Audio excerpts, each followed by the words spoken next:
In 1982, Roger Ebert did something unexpected.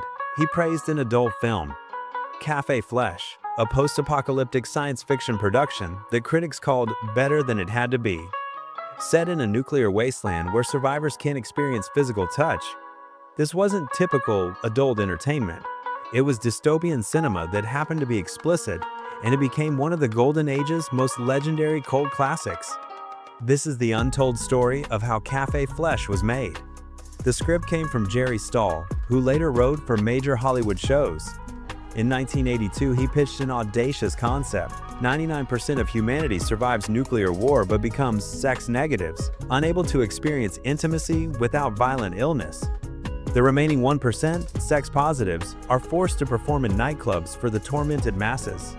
Director Steven Sayadian, working as Rent's dream, came from music video production and brought punk rock aesthetics to the project. His vision was German expressionism meets Blade Runner, creating a world that felt genuinely alien and uncomfortable. The budget was only $50,000, but Sayadian made every dollar count.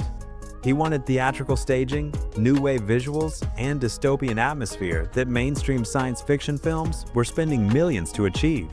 The Golden Age was ending, and this would be one of its final ambitious productions. What makes Café Flesh visually stunning is its commitment to theatrical artifice. The sets featured geometric shapes, harsh angles, and sickly green lighting under ultraviolet bulbs. The nightclub interior looked like avant-garde theater, not a real location. Costumes blended punk fashion with post-apocalyptic military surplus.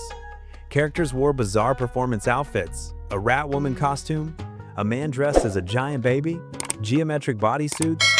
Nothing looked normal because nothing was normal in this shattered world. Cinematographer Francis Delia used shadow and unnatural color to create oppressive atmosphere. The MC, played by Andrew Nichols in corpse-wide makeup, hosted performances with sadistic wit, taunting audiences about their inability to participate. Lead actress Pia Snow played Lana, a sex negative hiding a dangerous secret. Her emotional performance gave the film genuine, dramatic weight beyond its explicit content. Every technical choice served one purpose: make viewers uncomfortable, make them think, make them remember this film decades later. The performances within the film weren't meant to arouse, they were designed to disturb. Actors committed to absurdist theater, ritualistic choreography, bizarre costumes, movements that felt alien rather than sensual. The MC's monologues mixed dark comedy with cruelty, creating uncomfortable parallels between the audience in the film and viewers at home. His dialogue, written by Stahl, was genuinely witty and unsettling. Sex negatives sat in darkness, their faces registering pain as they watched what they could never experience. These background performances sold the world's dystopian cruelty more effectively than any exposition. This wasn't escapist fantasy. This was nightmare cinema exploring themes of voyeurism, power, and societal collapse. When Café Flesh premiered, critics were shocked. Roger Ebert wrote about it with genuine critical engagement, noting the production design and uncomfortable questions about voyeurism. Other reviewers agreed this was legitimate cinema that happened to include explicit content. The film developed cult status beyond typical adult audiences. Art house theaters held midnight screenings. Film students discussed its visual strategies. Punk subcultures embraced its nihilistic aesthetic. It became proof the genre could produce genuine art. The Reagan-era nuclear anxiety made the premise resonate. In 1982, dystopian science fiction felt terrifyingly possible, and Café Flesh tapped into cultural paranoia while operating in a marginal genre.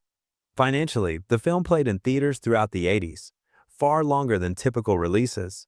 It found audiences curious about ambitious, genuinely strange cinema. Academics eventually took notice. Papers analyzed its themes and visual design. It appeared in documentaries about cult cinema and the Golden Age's final years. Steven Sayadian went on to direct Dr. Caligari in 1989, building on techniques he developed here. Jerry Stahl became a successful television writer. Both careers were launched by this unlikely masterpiece. 4 decades later, Café Flesh remains essential viewing for anyone studying the Golden Age's most ambitious productions. It's been preserved and released on Blu-ray with commentary tracks and documentaries.